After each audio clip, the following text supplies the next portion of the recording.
Hello and welcome back. To those that are just joining us for the first time, welcome to The Garbage Gamer. I am your host Erebus, and today I will be reviewing a deck from a friend Stooge. It is his Gornog the Red Reaper deck. It's a power level 3, as you can see up here, and it is a red aggro, kill table incredibly quickly and remove creature types with no infinite combos, but it can alpha strike people. So we'll get straight into it.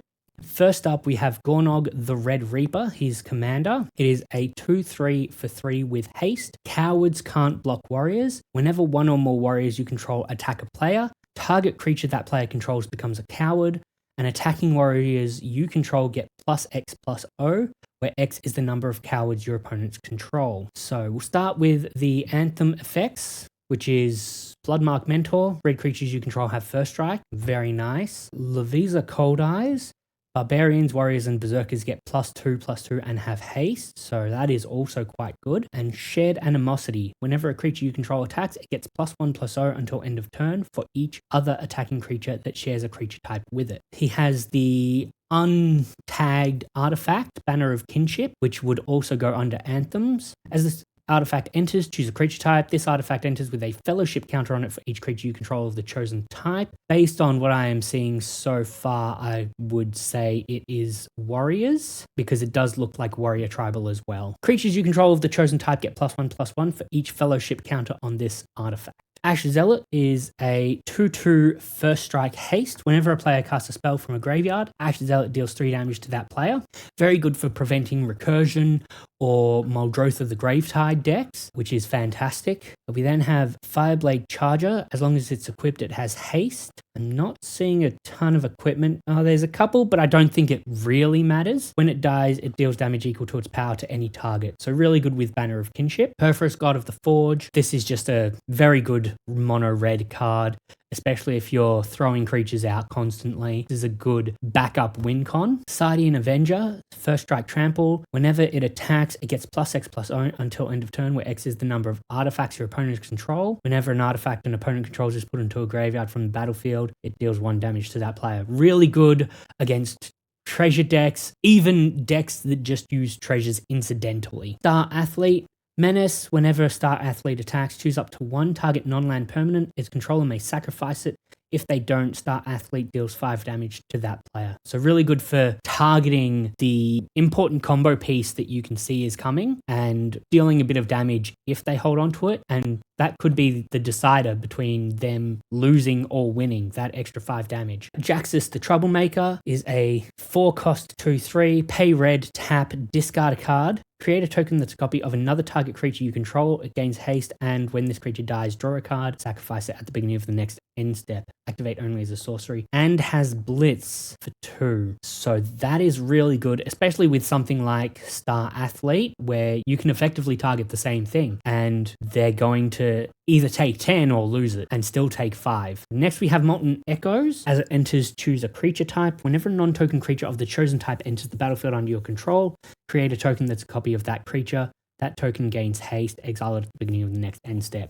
So again, really good with Star Athlete. Death Greeter's Champion. It's a 2/1 dash backup 1. When this creature enters the battlefield, put a +1/+1 counter on target creature. If that's another creature, it gains the following ability until end of turn. Double strike. That is really good with Gornog, because you can, 1, you're boosting Gornog with a +1/+1 counter. 2, you're giving Gornog double strike. That is an alpha strike card. That is impressive. And that is good if you've had Taurian Mauler out from early and your opponents have just been casting spells but not casting board wipes or removal, or you have another way of keeping Taurian Mauler around. So that is a terrifying card in combination with Gornog. Next up, we have Anep, Vizier of Hazoret. It is a 3-cost 4/2 with trample. You may exert Anep, Vizier of Hazoret as it attacks.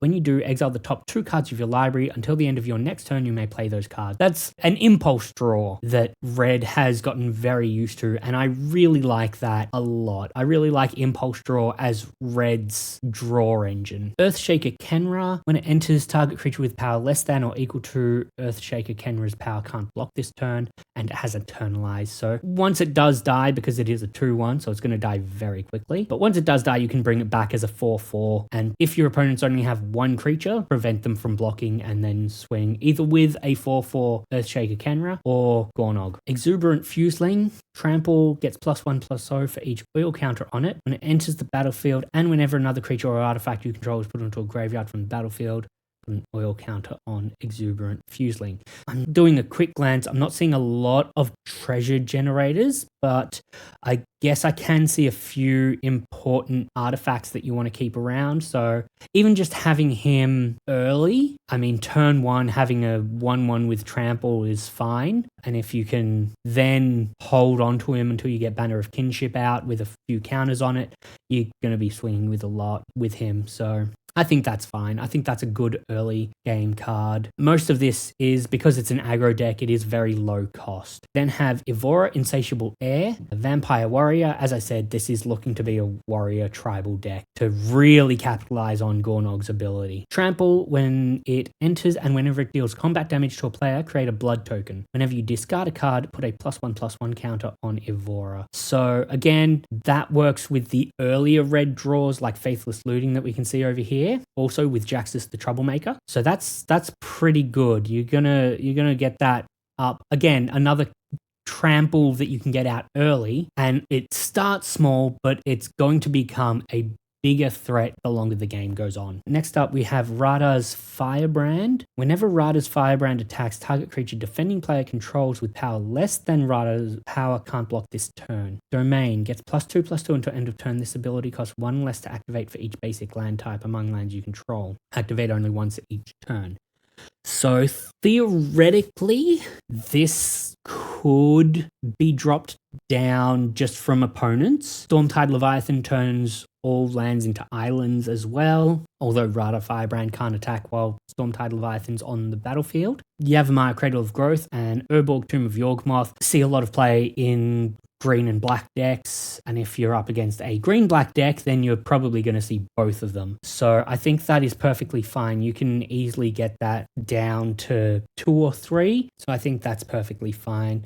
And again, whenever it attacks, you can buff it so that it's a 5/3 and prevent a creature from blocking, which is another really useful ability. Faithless Looting, a classic mono red draw spell. You discard 2 cards and it has flashback. Granzo Havoc Razor, not a warrior, but does goad target creature that player controls, and it acts as a draw spell as well when he deals combat damage. Impulse Drawing, again, is great. I love it, especially in a low-cost deck like this. Lelia, the Blade Reforged. Whenever she attacks, exile the top card of your library. You may play that card this turn. Another impulse draw. Whenever 1 or more cards are put into exile from your library and or graveyard, put a +1/+1 counter on Lelia. Another creature that is not a problem until it's a really big problem. Morio Marauder, Goblin Warrior with Double Strike. Whenever a goblin or orc you control deals combat damage to a player, exile the top card of your library. You may play that card this turn. More draw, 2 cost 1/1 that can hit for 2, and does have synergy with some of the other Goblin Warriors that we have seen. Neheb Dreadhorde Champion, it's a 5/4 for 4 with Trample, and this is a really good card because you deal combat damage to a player, discard 3 or 4 cards in your hand, you get 4 mana, and if you've got Evora, Insatiable Air out, you're putting 4 +1/+1 counters and drawing 4 cards.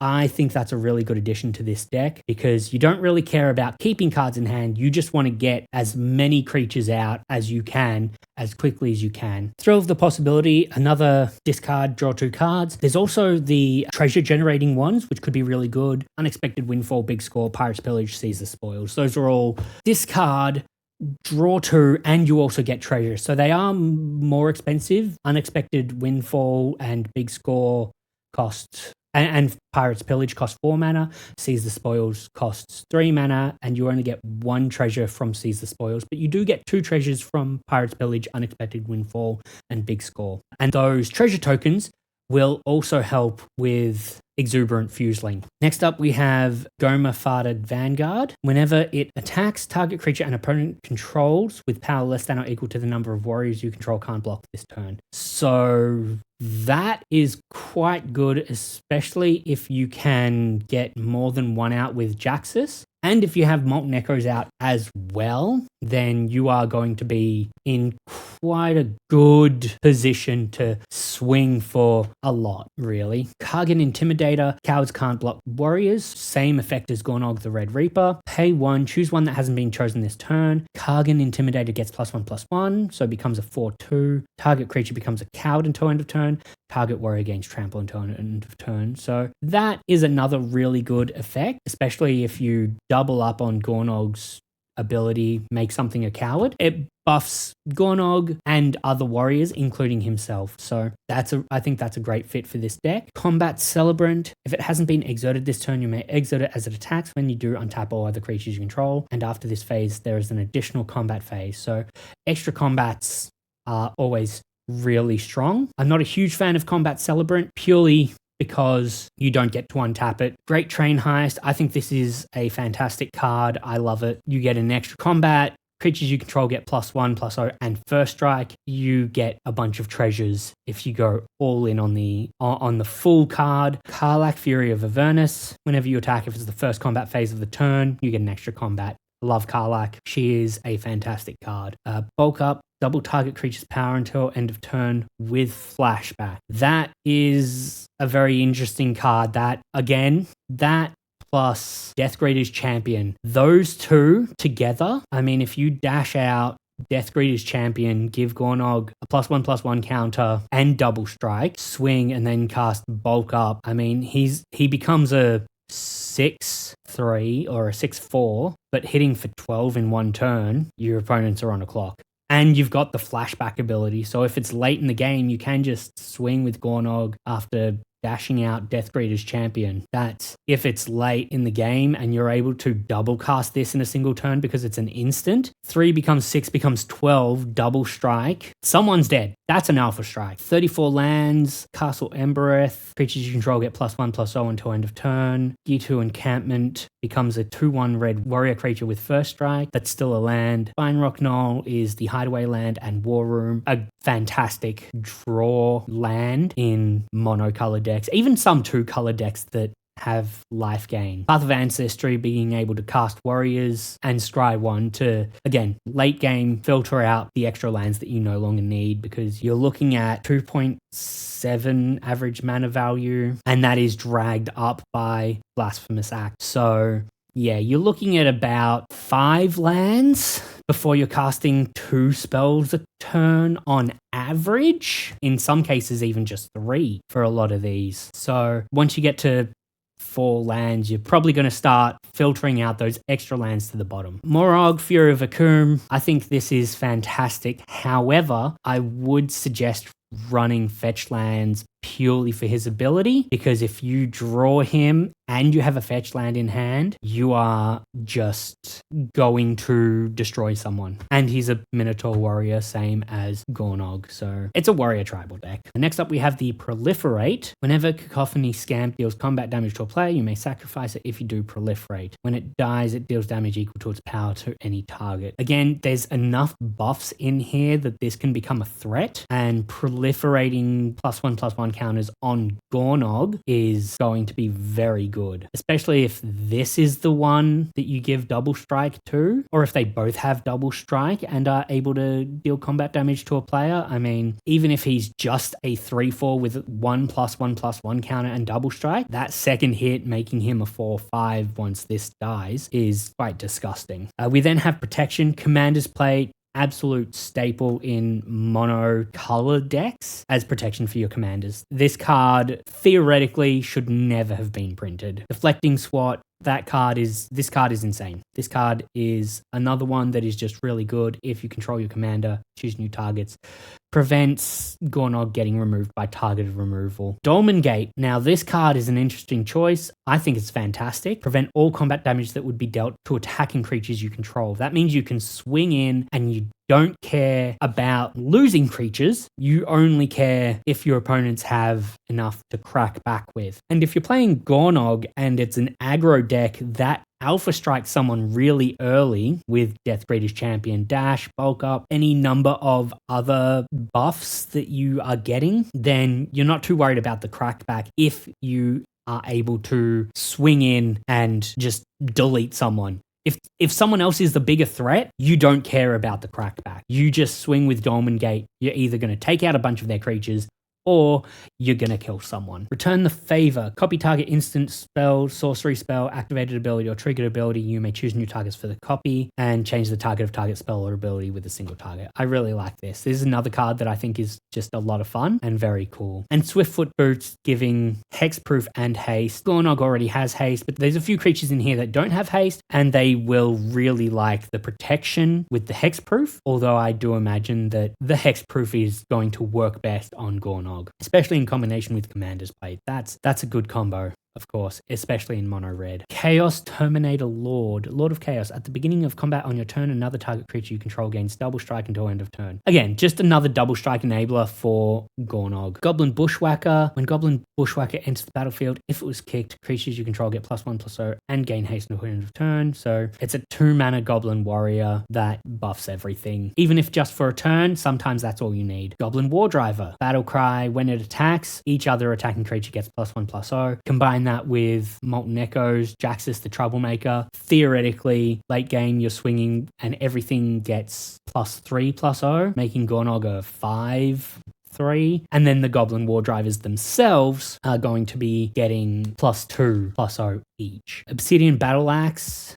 Equipped creature gets +2/+1 and has haste. Whenever a warrior creature comes into play, attach Obsidian Battle Axe to it. I love that. That's very cool. Very flavorful. Tribal artifact, warrior equipment. Love it. I like that a lot. Ogre Battle Driver. I think this is fantastic. I love this card. He's a warrior. Fits the theme really well. We then have, as far as ramp goes, Bright Hearth Banneret. Elemental spells and warrior spells you play cost 1 less. And Reinforce. Discard this card, put a +1/+1 counter on target creature. All right, that is very good for Gornog because unless it's late game, you don't really need the cost reduction, but the +1/+1 counter is going to help a lot. Gimli of the Glittering Caves, another warrior with double strike. Whenever another legendary creature enters the battlefield under your control, put a +1/+1 counter on him. Whenever he deals combat damage to a player, create a treasure token. So works well with, again, Exuberant Fuseling, works well with Gornog, and there are a few other legendary creatures like Jaxus, Anep, Evora that just enjoy being played without Gimli being the focus of the deck. Hazoret's Monument is both ramp and draw, so I think that's perfectly fine. Herald's Horn, creature spells of the chosen type cost 1 less, and you can effectively scry, and if it's a creature of the chosen type, warrior in this case, you add it to your hand. So it's cost reduction and draw. Heraldic Banner, creatures you control of the chosen color, red in this case, get +1/+0, add 1 mana of the chosen color. I think that's perfectly fine. Jessica's Will, this looks to be the only game changer, but it does draw 3 cards for the impulse draw that red get. Neheb the Eternal, the beginning of your post-combat main phase, add 1 for each 1 life your opponents have lost this turn. So that would work really well with, I guess, Great Train Heist. No, if it's your combat phase, there's an additional combat phase after this. So it is good. It is a good deterrent for blocking, and it is a warrior, so it does fit, but you don't have high costs. So while you might be hitting for a lot and your opponents might be losing a lot of life, it is possible that a lot of that red mana is just going to go to waste. Patchwork Banner, I love the Bloomburrow set. I love this card, especially for tribal decks. Choose a creature type, warrior. Creatures get +1/+1, and you tap it to add 1 mana of any color. Professional Facebreaker, whenever 1 or more creatures you control deal combat damage to a player, create a treasure token. Sacrifice a treasure token, impulse draw. I think this is a really good card. I think it does a lot. So maybe adding in those treasure draw cards that I mentioned, Seize the Spoils, Unexpected Windfall, Pirate's Pillage, Big Score. There's a few cards that benefit from you using your treasures in various ways, such as Professional Facebreaker for the impulse draw. And you can impulse draw as much as you need to until you hit the card that you are after. And each time you do that, if you've got Exuberant Fuseling out, Exuberant Fuseling is also getting bigger because you don't have to sacrifice the treasure to its own ability. Just sacrificing it to Professional Facebreaker will make him grow. Rose Room Treasure. Whenever another creature you control enters, create a treasure token. If this is the first or second time this ability has resolved this turn. Otherwise, you may pay X. When you do, deals X damage to any target. I think that's fine. There's the outlet for Neheb the Eternal. That's your outlet to deal a bunch of damage. Ruby Medallion, perfectly fine. And Soul Ring goes in every commander deck, so why not? We have Abrade, deals 3 damage to target creature, destroy target artifact. I think Abrade is a great card, and I'm really happy that they keep reprinting it in basically every set. Blasphemous Act, the go-to red board wipe. Very rare that this won't be used when your opponents have just exploded out, gotten further ahead, and you have enough mana to cast this and then bring Gornog back out. Goblin Chain Whirler, first strike, 3/3. When it enters the battlefield, it deals 1 damage to each opponent and each creature and planeswalker they control. So just a nice little prevent ult from going off from a planeswalker and a little bit of damage to your opponents as well. Manic Vandal, destroy target artifact. I think that's perfectly fine. There's a bunch of problematic artifacts in the game that you want to get rid of. Destroy target land. Its controller may search their library for a basic land card, put it onto the battlefield, tap, then shuffle. Creatures without flying can't block this turn. So that is both an MDFC card for red mana if you are really stuck for mana, but also this is a great addition because there's a bunch of problematic lands. And while people don't like land destruction, something like Rogue's Passage, pay 4 mana, target creature is unblockable. Things like that need to be removed if you're going to survive. And having the extra benefit of creatures without flying can't block this turn does allow for the Alpha Strike. So that I think that's fantastic. Untimely Malfunction, similar to Abrade up here. Untimely Malfunction is from Duskmourn. Destroy target artifact. Change the target of target spell or ability with a single target. Again, protecting Gornog. 1 or 2 target creatures can't block this turn. Again, if your opponents only have 1 or 2 creatures, you can just swing in and you don't have to worry about them blocking.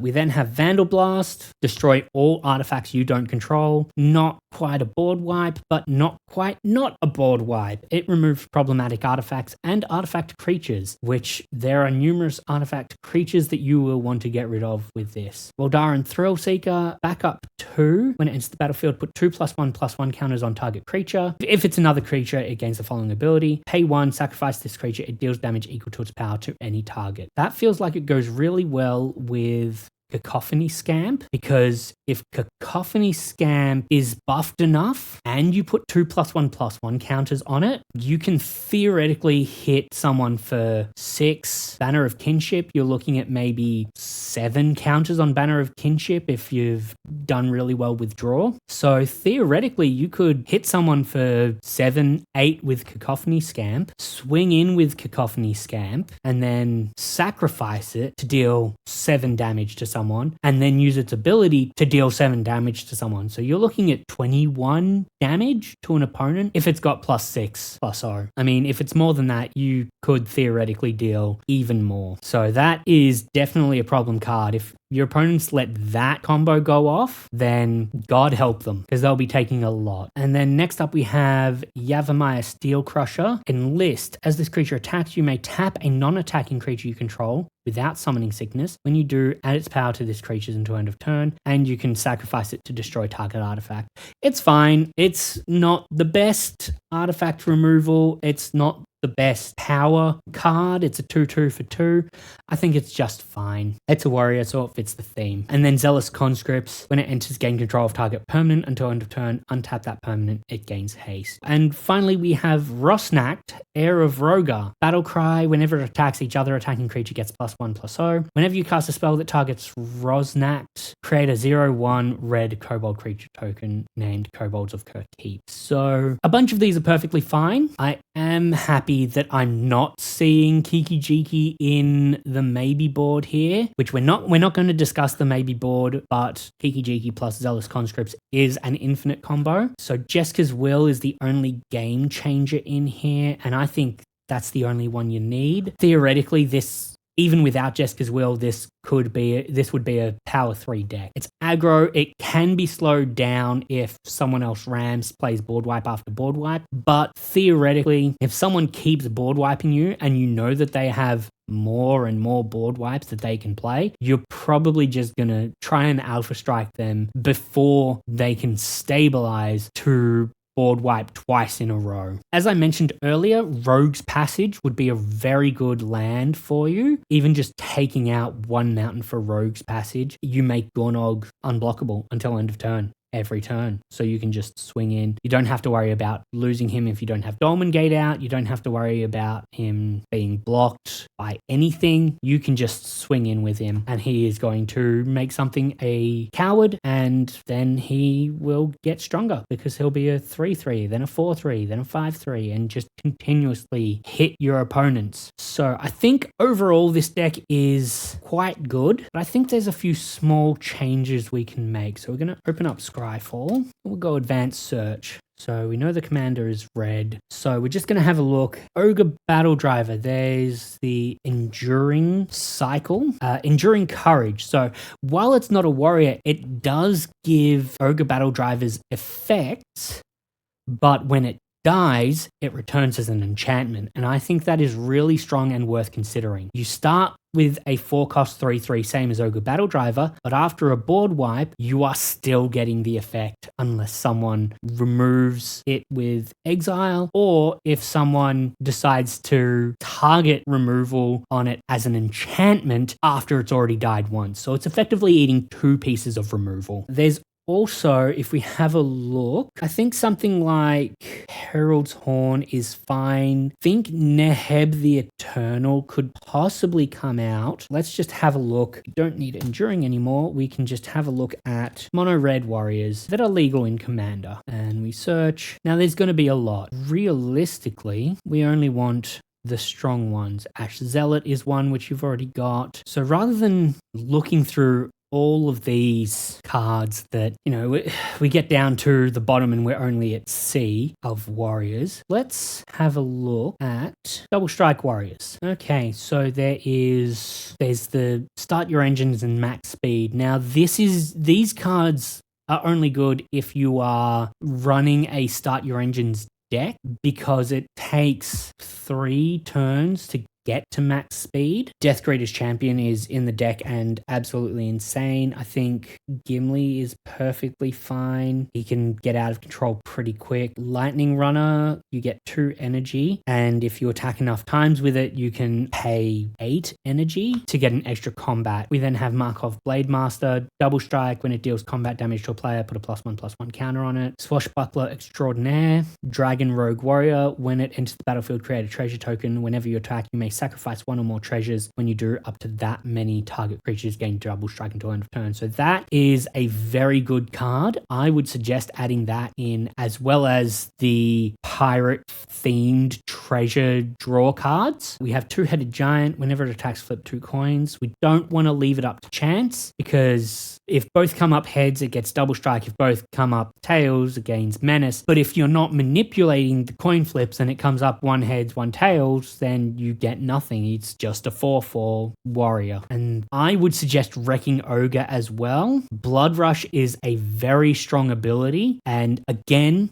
you can blood rush at instant speed. So you can have someone declare no blocks. Oh, you're not going to kill me with Gornog this turn. You've only got 2 cards in hand, and then you can bulk up, and then in response to bulk up, you can blood rush. So Gornog becomes a 3/3 with turning one of the creatures into a coward, then a 6/6, then a 12/6, with double strike. And again, it's another alpha strike ability. There's a low chance that you will actually cast this, but when you use the ability, it is going to put in work. So you may not cast it as a 3/3 double strike unless you really need a 3/3 double strike on board, potentially more than a 3/3 double strike with the amount of buffs that I see. But overall, I would say that that is a very good card to add. Overall, I would say that Wrecking Ogre, Swashbuckler Extraordinaire, those those are two cards that I would suggest adding as additional double strike enablers for Gornog. Seize the Spoils, Big Score, Unexpected Windfall, Pirate's Pillage, more draw spells, more discard enablers, more treasure enablers, which again, even if you're not using them with something like Exuberant Fuseling or Professional Facebreaker, you are still getting the treasures to recast Gornog if he dies and when he dies. Rogue's Passage as a land, I would say fetch lands only if you really need for Morog. Otherwise, just playing a land, you get 2 combat phases. It's just fine. Even just getting 1 extra can be enough. And the buff that Morog gives to everybody when they attack is really strong as well. Overall, I think this is a really, really cool deck. I think it is perfectly fine. I think it's a great bracket 3 deck. I don't think it's necessarily going to win because as soon as you alpha strike someone, you are the threat. But I can see this getting second a lot, especially if you add in a few cards to ramp a bit more or more double strike enablers, more Ogre Battle Driver effects. And if you really want Neheb the Eternal to work in the deck, then you do need a big X spell or a high cost something that you can use. I would also suggest a few more of you've got Great Train Heist here, which is perfectly fine. But if you are going to use Neheb in the deck and you don't have a big X spell, then maybe a few more of the extra combat spells. So if we go, additional combat, here we go. Bloodthirster, it's a demon, so we don't really want that. Fear of Missing Out, we don't want that because that's a nightmare, not a warrior. We do have Combat Celebrant already. Aggravated Assault is probably in conjunction with Neheb the Eternal. That's where you would get an infinite combo from. So if you definitely want to keep infinite combos out of the deck, keep it at a 3, not move it up to a 4. Don't think this would be able to compete at a 4 unless you added in Kiki Jiki and Aggravated Assault. Breath of Fury is perfectly fine. Full Throttle, I think that would be really good. It's a 6 mana. It would be your top end other than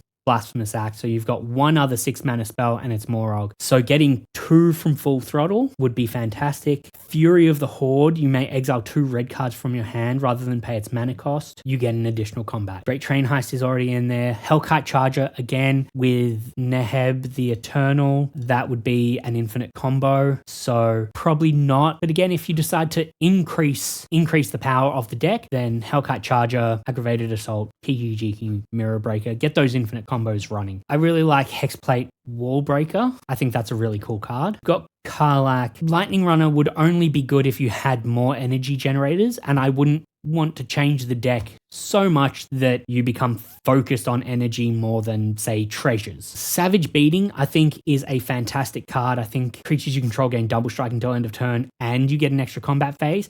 That is something you want in the deck. Savage Beating with Gornog, where your opponents aren't too worried about him because he's just a 4/3. All of a sudden, he's got double strike and you're attacking twice. That's how you come first. That's how you win the game. Seize the Day, untap target creature. If you follow up a Rogue's Passage with Seize the Day, I would be absolutely furious. If you swing in after giving Gornog unblockable, and then you, in main phase 2, you cast Seize the Day, and theoretically, let's say he has Commander's Plate on, you cast Seize the Day, because you've got the mana, it's late game, you've got the mana, you're not too worried about removal because of Commander's Plate. So all of a sudden you've swung once, so let's just say he's a 6/6. You then cast Seize the Day, you swing in again, he's still a 6, he becomes a 7/6. And then you flashback Seize the Day and you swing in again. All of a sudden, he's an 8/6, you've just taken someone out of the game. It takes a lot of mana, 11 mana total. But again, if you're making treasures consistently, then absolutely disgusting. Two-headed dragon can't be blocked except by 2 or more creatures. Can block an additional creature. That's not an extra combat. World at War, after the first post-combat main phase this turn, there's an additional combat phase, followed by an additional main phase. At the beginning of that combat, untap all creatures that attack this turn. Perfectly fine. Zariel, Archduke of Avernus. Creatures you control get +1/+0 and gain haste until end of turn. Another buff. And if you can get the ult off, you get an emblem with, at the end of the first combat phase, on your turn, untap target creature you control. There's an additional combat phase. Very unlikely to get that one off, the buff is helpful, but I think the 4 mana slot is already quite full. Maybe not. Only 7. We're looking at Rose Room Treasurer. I think he's just fine. Ogre Battle Driver and Enduring Courage. Chaos Terminator Lord. Neheb Dreadhorde Champion. Molten Echoes. Jaxus. Perforos. Perforos is, again, you're not infinitely comboing with Perforos. You're not getting a bunch of tokens. You're getting 1, maybe 2 creatures a turn, dealing 4 damage. But Perforos is enough of a threat that your opponents are going to turn on you. So you could take Perforos out. Extra combats are always going to be super helpful, especially in a deck like this where you want to be able to swing with Gornog and then you want to get to a point where you can swing with Gornog on everybody in one turn. You don't want to sit there and go, okay, I'm going to Alpha Strike this person. Pass turn. Now I sit here and wait to die. You want to Alpha Strike every single person in a single turn. And Rogue's Passage can help with that, but not as much as Seize the Day, World at War, Extra Combats, all really helpful abilities. Thank you, Katniss, for joining us. So those are my suggestions. More draw cards that also generate treasures, Rogue's Passage, extra combat spells. And again, if you want to go from a 3 to a 4, infinite combos. Don't be scared of them. It might seem a little boring, but if your aim is to win, infinite combos are how you do it. If you would prefer to keep infinite combos out, that's perfectly fine. I'm personally not a fan of infinite combos and would prefer to keep them out of my decks unless they're 3, 4, 5 card combos, in which case there's been enough interaction and time that my opponents can stop it. So this has been my deck review of the Gornog Coward deck sent in by Stooge. Thank you very much for sending it through, Stooge. It is a very cool deck. I can see that it is on the verge of being powerful. I think it's powerful, but not quite where we want it to be. We want it to be at a point where maybe you're not winning every game, but people see you pull this out and they get scared. I want you to put the fear of God into your opponents. I have been Erebus. Thank you for joining me for the Garbage Gamer. Don't forget to like, subscribe, hit the bell, etc., etc. All of the things that you do for your favorite YouTubers. I'll see you next time.